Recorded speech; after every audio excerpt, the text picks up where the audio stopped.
श्रीराम समर्थ. सद्गुरू श्री ब्रह्मचैतन्य गोंदवलेकर महाराज यांचे प्रवचन 2 जून. भगवंतावर अकारण प्रेम करावे.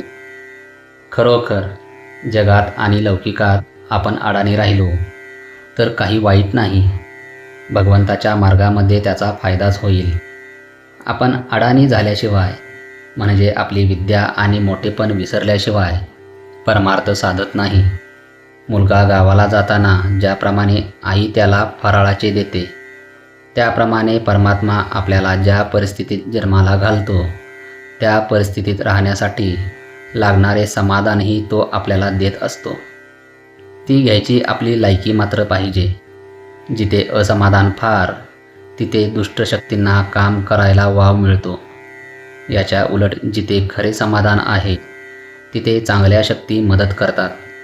आपण नामाला चिकटून राहिलो तर बाहेरची वाईट परिस्थिती बाधणार नाही. देहाचा मनाशी संबंध आहे आणि मनाचा हृदयाशी संबंध आहे. म्हणून मन नेहमी अगदी समाधानात ठेवावे, म्हणजे प्रकृती चांगली राहून आयुष्य वाढेल. स्वार्थ सुटताना पहिल्याने मनुष्य व्यवहाराच्या चौकटीत बसणार नाही. जो येईल त्याला तो आपलाच म्हणेल, पण परमार्थ मुरला की तो व्यवहार बरोबर करून शिवाय निस्वार्थी राहील. खरोखर परमार्थ हे एक शास्त्र आहे. त्यामध्ये सुसूत्रतापणा आहे. व्यवहार न सोडावा, पण विषयाकडे गुंतणारी आपली वृत्ती भगवंताच्या आड येते, म्हणून तिला भगवंताकडे गुंतवावे. भगवंताची खरी आवड उत्पन्न झाली पाहिजे. भगवंतावर अकारण प्रेम करणे याचे नाव परमार्थ. परमार्थाला डोके शांत पाहिजे. एका गृहस्थाला सगळीकडे रामाची मूर्ती दिसू लागली. झाले, त्याला वाटले की देव आपल्याला भेटला. पण हे काही खरे भगवंताचे दर्शन नव्हे. तो सर्व ठिकाणी आहे अशी भावना झाली पाहिजे.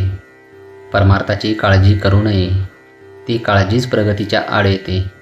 वय वाढू लागले की आपले सर्व अवयव जसे प्रमाणात आपोआप वाढतात, तसेच परमार्थाला लागणाऱ्या गुणांचे आहे. आपण साधन करीत असताना आपली प्रगती किती झाली हे सारखे पाहू नये. समजा आपण आपल्या परसात एक झाड लावले आणि ते किती वाढले हे पाहण्यासाठी रोज त्याच्या मुळ्या उपटून आपण जर पाहू लागलो तर ते झाड वाढेल का? अगदी तसेच परमार्थाच्या प्रगतीचे आहे. मनुष्याला परमार्थ किती साधला हे त्याच्या बोलण्यावरून आणि दृष्टीवरून ओळखता येते. जय जय रघुवीर समर्थ. आजचे बोधवाक्य. परमार्थ हा लोकांना उपदेश करण्यासाठी नाही, तो निव्वळ स्वतः करिता आहे.